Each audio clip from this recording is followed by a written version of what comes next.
Breaking news ఈసారి Modi cabinet లో ఒక ఆసక్తికరమైన అంశం కనిపిస్తోంది.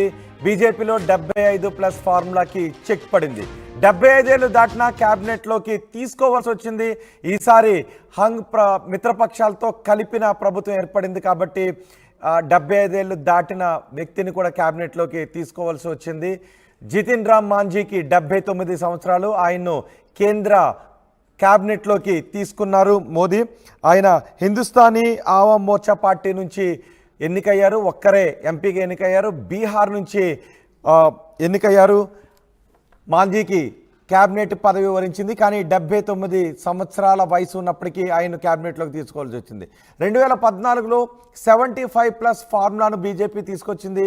75 ఏళ్ళు దాటితే క్యాబినెట్లో నో ఛాన్స్ అని మోదీ అన్నారు. ఆ ఫార్ములాతోనే అద్వానీకి చెక్ పెట్టారు.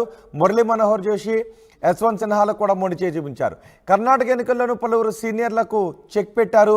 ఇప్పుడు బీజేపీలో అలాంటి పరిస్థితి కనిపించట్లేదు. 75 ఏళ్ళు దాటిన క్యాబినెట్లోకి తీసుకోవాల్సిన పరిస్థితి వచ్చింది. ప్రస్తుతం మోదీ వయసు 73 ఏళ్ళు.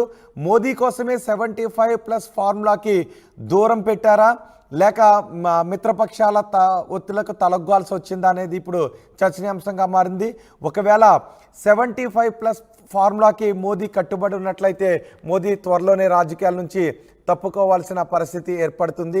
కానీ ఇప్పుడు 75 ఏళ్ళు దాటిన వ్యక్తిని కూడా క్యాబినెట్లోకి తీసుకోవడం ద్వారా మోదీ ఎటువంటి సంకేతాలు ఇచ్చారు అనే దానిపై పెద్ద ఎత్తున చర్చ జరుగుతోంది.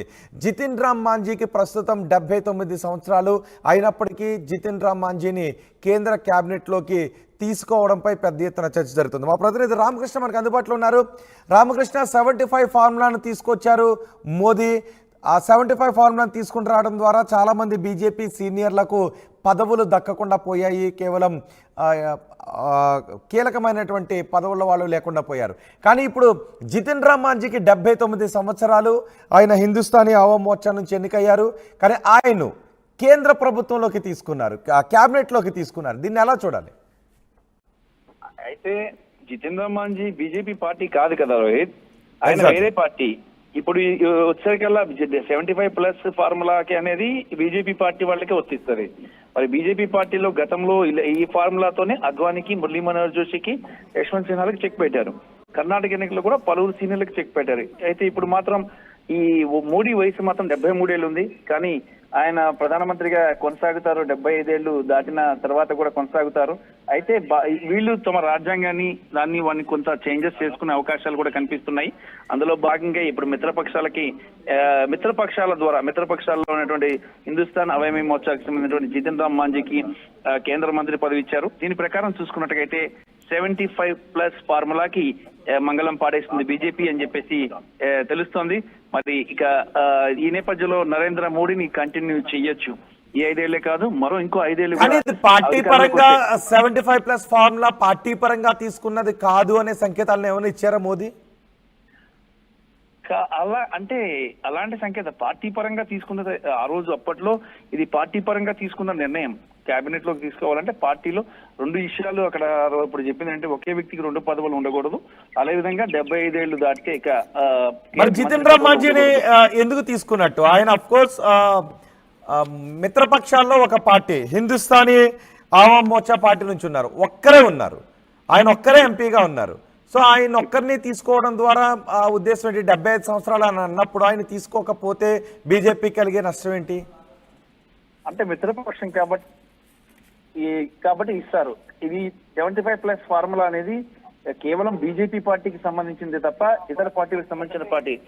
ఆ పార్టీకి ఒక ఎంపీ ఉన్నాడు, ఇంక వేరే ఆల్టర్నేటివ్ లేదు. కంపల్సరీ ఆయన సీనియర్ నేత, మరి మాజీ ముఖ్యమంత్రి.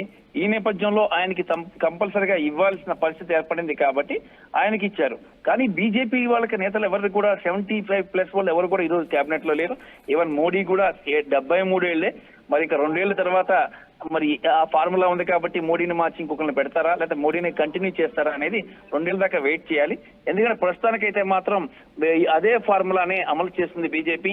అందులో భాగంగానే ఈ రోజు ఎవరికి కూడా 75 ఏళ్లు దాటిన వాళ్ళకి అంటే మోదీ ఆ ఫార్ములాను తీసుకొచ్చారు కాబట్టి ఒకవేళ జితిన్ రామ్ కి కేంద్ర మంత్రి పదవి ఇవ్వకపోతే ఆయన అడగడం ద్వారా బీజేపీకి కలిగే నష్టమే ఉండకపోవచ్చు. కానీ అయినప్పటికీ 79 సంవత్సరాల వయసులో ఒక్క ఎంపీ ఉన్న ఆయన్ను ఎందుకు తీసుకున్నట్టు?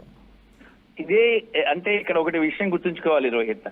అంటే ఆయన ఉన్నా లేకపోయినా నష్టమా లాభమా అనేది పక్కన పెడితే ఇప్పుడు బీజేపీకి వచ్చింది 240. అంటే మిత్రపక్షాలు అందరికీ ఇవ్వలేదుగా, అన్ని మిత్రపక్షాలకి మంత్రి పదవులు ఇవ్వలేదు. సో ఒక్క ఎంపీ ఉన్నారు, ఆయన 79 సంవత్సరాలు, ఆయన్ని మంత్రి పదవిలోకి తీసుకోవడం ద్వారా మోదీ ఎటువంటి సంకేతాలు ఇచ్చినట్టు? అంటే ఇది అంటే ఇన్ కేస్ ఫ్యూచర్ లో ఏమన్నా ఈ రకమైన పరిస్థితి ఏర్పడుతుందేమో గానీ ప్రస్తుతం అయితే మాత్రం 75 ఏళ్ల 75+ ఫార్ములాకి అయితే మాత్రం కట్టుబడి ఉంది బీజేపీ. మరి అదే రకంగానే ఇతర పార్టీలకు చెందిన వ్యక్తి కాబట్టి ఇచ్చారు. మరి ఇదే రకంగా ఇతర పార్టీలు ఎవరున్నా కూడా వాళ్ళకి కూడా ఇచ్చే అవకాశం అయితే ఉంది. మరి ఐదర్ టీడీపీ కానీ ఇంకా శివసేన షిండే వర్గం కానీ ఎవరికి కానీ ఇచ్చే అవకాశాలు అయితే ఉన్నాయి. మరి ఇక్కడ క్లియర్ కట్ గా సంకేతాలు ఏంటంటే ఇప్పుడు 75 ఏళ్ల 75+ ఫార్ములా అనేది మాకు మాత్రమే వర్తిస్తుంది, ఇతరులకు వర్తించదు అనేది ఇక్కడ క్లియర్ కట్ గా ఇక్కడ చెప్పడం జరిగింది. మరి ఈ నేపథ్యంలో అంటే 2 ఏళ్ల తర్వాత మోడీకి 75 ఏళ్ళు నిండుతాయి కాబట్టి ఆ తర్వాత మోడీని కంటిన్యూ చేయరా లేదా మోడీ ప్లేస్ లో ఇంకొకరిని తీసుకొస్తారా అనేది కూడా చూడాలి. ఏదేమైనా సరే ఈ ఫార్ములాకి అయితే ప్రస్తుతం అయితే మంగళం పాడే అవకాశాలు అయితే ప్రస్తుతానికి లేవు. 2 ఏళ్ల తర్వాత దీనికి మంగళం పాడే అవకాశాలు అయితే ఎక్కువ ఉన్నాయి. అప్పటికి మోడీ వయసు కూడా 75 ఏళ్ళు దాటుతాయి కాబట్టి నెమ్మదిగా ఇప్పుడు ఉన్న అంటే రాజ్యాంగంలో ఉన్నటువంటి ఇలాంటి అంశాలన్నీ కూడా పరిస్థితులు బట్టి రాజకీయ పరిస్థితులు బట్టి అప్పటి రాజకీయ పరిస్థితులు బట్టి మార్చుకునే అవకాశాలు ఉంటాయి. కాబట్టి ఆ రోజు అలాంటి పరిస్థితి ఉంది. మరి ఈ రోజు పరిస్థితి ఈ రకంగా ఉంది కాబట్టి ఇలా దీన్ని ఫార్ములాకి చెక్ పెట్టేసి కొత్త వాళ్ళని కూడా 78, 80 సంవత్సరాల వాళ్ళు కూడా తీసుకునే అవకాశం అయితే ఉంది.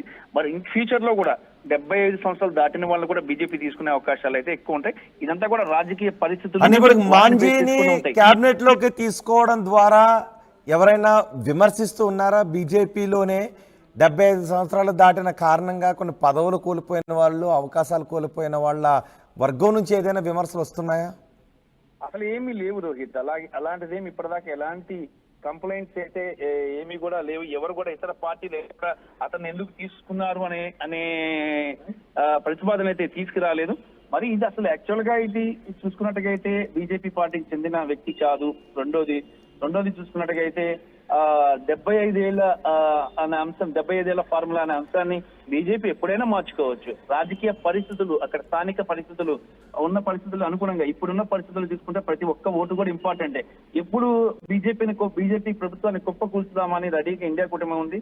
మరి ఈ నేపథ్యంలో ఒక్క ఎంపీ కూడా చాలా ఇంపార్టెంటే. గతంలో ఒక్క ఓటుతోనే ప్రభుత్వాలు కూలిపోయిన సంఘటనలు చాలా ఉన్నాయి రోహిత్. ఒక్కసారి మీరు బ్యాక్ వెళ్ళి గుర్తు తెచ్చుకుంటే ఒక్క ఓటుతోనే ప్రభుత్వాలు కూలిపోయినవి కూడా ఉన్నాయి. ఈ నేపథ్యంలో ఓటును కూడా ఒక్క ఎంపీ కదా అని చెప్పేసి నెగ్లిజెన్స్ చేస్తారు. తోడు ఇంకొక విషయం ఏంటంటే ఆయన మాజీ ముఖ్యమంత్రి, ఆ స్థాయి వ్యక్తి ఎంపీగా ఉన్నారు. మరి సంకీర్ణ సర్కార్లో ఉన్నారు కాబట్టి సంకీర్ణ ధర్మాన్ని పాటించాలి. ముందుగానే దీనికి సంబంధించి ఒక అవగాహన అనేది ఏర్పడింది బీజేపీకిను హిందుస్థానీ అవామీ మోర్చాకి.